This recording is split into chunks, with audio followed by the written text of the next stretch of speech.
एक बार मेरे भैया ने कॉल करी थी इनको कि सीमा का पता है, इनको मुझे पता नहीं है। पर्दे में है, उसका दिल नहीं करता नकाब उतारने को, उसका दिल नहीं करता नकाब उतार के दुनिया के सामने बैठ के बात करने को, लेकिन भाई तो पर्दे में इनकी इश्क में इतनी खोई थी कि मुझे अपने बच्चों का ध्यान नहीं होता था। ये मोबाइल से सबको मैंने मोबाइल दिला दिए। देख रहे हो इसको इस वीडियोस में, इसने कैसा ग्रीन कलर का खूबसूरत सा सूट पहना हुआ है जो कि पाकिस्तान के 8 से 10 हजार भी चले जाएं तो ये 5 से 6 हजार से कम। तो पहले मैं इतनी गौर से इसकी वीडियो तवज्जो से नहीं देखती थी। अभी जब मैंने वो वीडियो मेरी आंखों के सामने ही मैंने उसको ओपन किया, देखा, तो उसमें ये कह रही थी कि मेरे भाई ने सचिन को फ़ोन किया, यानी उस चूहे को इसके पाकिस्तान वाले भाई ने फ़ोन किया। जब मैंने ये बात सुनी, वो क्लिप भी मैंने लिया। दोस्तों, ये समझ नहीं आता क्या कोई अपनी फैमिली, अपनी बहन बेटी को भगाने में मुलविस हो सकती है, समझ से बाहर है। जब मैंने ये सब कुछ देखा तो मैं हैरान रह गई कि अच्छा, इसका भाई, इसकी बहन, ये सारे मिले हुए हैं।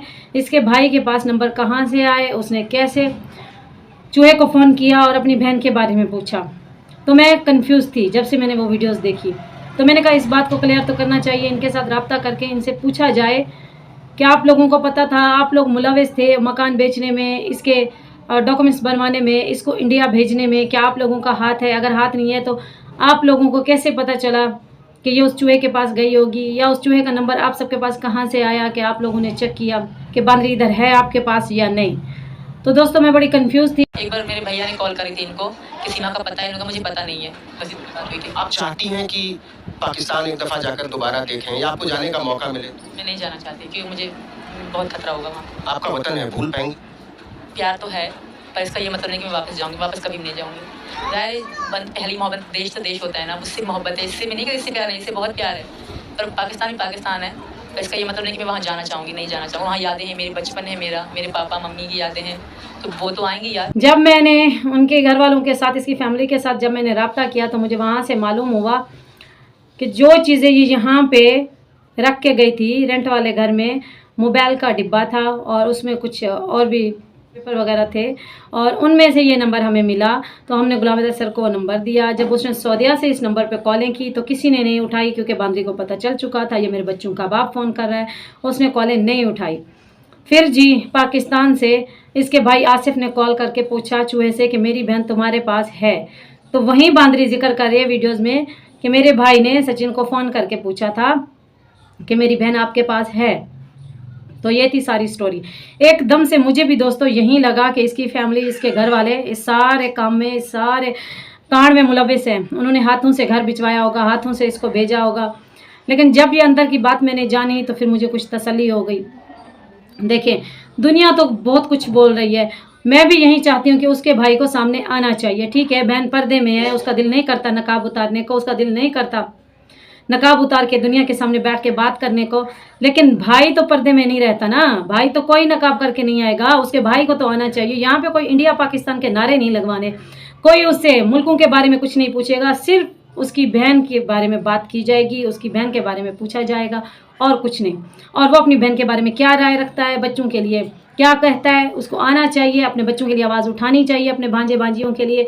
तो मैं भी यही चाहती हूँ, मैं भी यही समझती हूँ, इसके भाई आसिफ को कैमरे के आगे आना चाहिए। बहुत हो गया, 1.5 साल हो रहा है, इसकी फैमिली अब तक क्यों चुप है? इसकी फैमिली जितना चुप हो रही है ना, उतना ये अपने आप को बढ़ावा दे रही है और ख़ुद को बहुत कुछ समझ रही है और कहती है मेरी फैमिली तो कैमरे के आगे आ नहीं सकती। आ सकती है, क्यों नहीं आ सकती? ठीक है, तेरी बहनें नहीं आ सकती, उनको प्रॉब्लम है, शादीशुदा हो चुकी हैं, और ये झूठ बोलती है कि वहाँ पे पसंद की शादी नहीं की जाती। खुद इसने भाग के पसंद की शादी की थी, जैसा कि आप सब लोगों के सामने है। इसकी बहन ने सगे मामू के बेटे के साथ, कज़न के साथ शादी की है, उसकी भी पसंद की शादी है। और देखें ये कितना झूठ बोलती है, कितनी बुराइयां करती है बलोचों की, गाँव के लोगों की, कि वहाँ पे पसंद की शादी नहीं होने देते। हाँ, अगले ज़माने में जुल्म होता था, लेकिन अभी जदीद दौर है, अभी ऐसा कुछ भी नहीं है जिस तरह से ये बकवास करती है। ठीक है, जैसे जैसे ज़माना आगे बढ़ रहा है, जैसे जैसे दुनिया चेंज हो रही है, इस तरह से हर इंसान चेंज हो रहा है, हर कास्ट के लोग चेंज हो रहे हैं अपने बच्चों की खुशियों के लिए।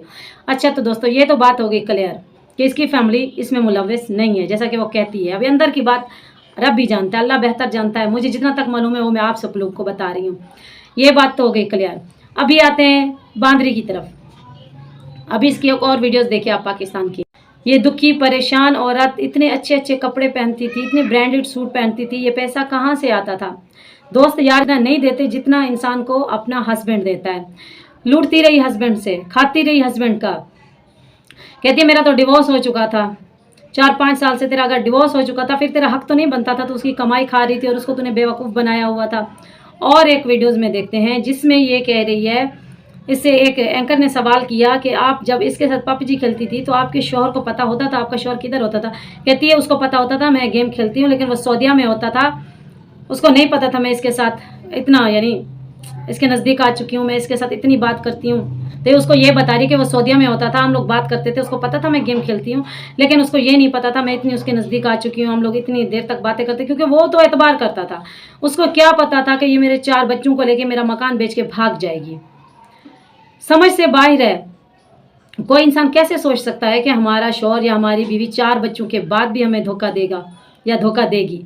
लेकिन इसने वो करके दिखाया, जो कि आज तक हम लोगों ने नहीं सुना। इसने वो करके दिखाया कि हाँ, अगर औरत पागल हो जाती है, सैको हो जाती है, तो वो हर हद पार कर सकती है, हर हद तक गिर सकती है, जैसे ये बांदरी गिर चुकी है। हर हदें इसने पार की हैं, हर हद तक ये बांदरी गिर चुकी है। अभी ये इसकी वीडियोस देखिए। इसने खुद अपने शौहर को बेवकूफ़ बनाया, उसकी क्या कहते हैं, उसके एतबार का इसने फ़ायदा उठाया। इनकी इश्क में इतनी खोई थी कि मुझे अपने बच्चों का भी ध्यान नहीं होता था। ये मोबाइल से सब में मोबाइल दिला दिए। ये लोग मोबाइल में कार्टून टीवी देखा करते थे, स्कूल से मतलब ट्यूशन जाते थे वहाँ पे। इतनी रिस्पॉन्सिबिलिटी थी आपके घर में, 4 बच्चे हैं आपके, फिर भी आपको टाइम कैसे मिलता था पबजी खेलने का? बताया तो सही, मेरे बच्चों के पास फ़ोन होते थे और हम आमतौर पर रात को 8 बजे के बाद 12 बजे तक या 2 बजे तक खेलते थे, दिन में नहीं, कम खेलते थे। तो आपके पति ने कभी आपसे पूछा नहीं कि आप इतना टाइम पबजी में? देख रहे हो इसको, इस वीडियोस में इसने कैसा ग्रीन कलर का खूबसूरत सा सूट पहना हुआ है, जो कि पाकिस्तान के 8 से 10 हज़ार का है इस टाइम। चलें ठीक है, 3-4 साल अगर हम लोग पीछे भी चले जाएं तो ये 5 से 6 हज़ार से कम नहीं है ये सूट। आप देखें कितने महंगे महंगे ये ब्रांडेड सूट पहनती थी और बकवास करती है, कितना झूठ बोलती है बेशरम औरत। मैं इसको कहना चाहती हूँ, बांदरी इतने बड़े बड़े झूठ मत बोल के, झूठ भी शर्मिंदा हो जाए, कुछ तो शर्म कर ले। कितनी बेशरम औरत है, कितनी झूठी औरत है। और काफ़ी वीडियोज़ में इसने कहा ठीक है मैंने माना वो गरीब मेरे लिए कमाने गया था, बच्चों के लिए कमाने गया था। अगर तूने माना बेशरम औरत, पूरी बात बता, किस तरह से उस गरीब को धोखा दे के आई है, किस तरह से तूने उसका मकान बेचा, किस तरह से तूने उसके बच्चे उससे दूर किए। मुँह काले तो तू करती थी छुप छुप के।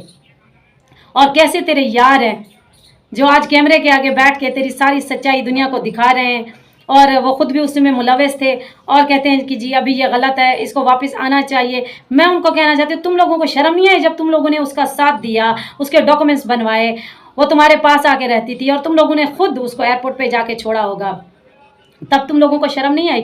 तुम भी तो इस काम में मुलविस हो, तुम लोग भी तो बराबर के गुनाहगार हो। जैसे वो गुनाहगार है, यहाँ से निकल गई, तुम भी तो इस तरह के गुनाहगार हो ना, उसका साथ दिया तुम लोगों ने। तुम लोगों में और उसमें क्या फ़र्क है?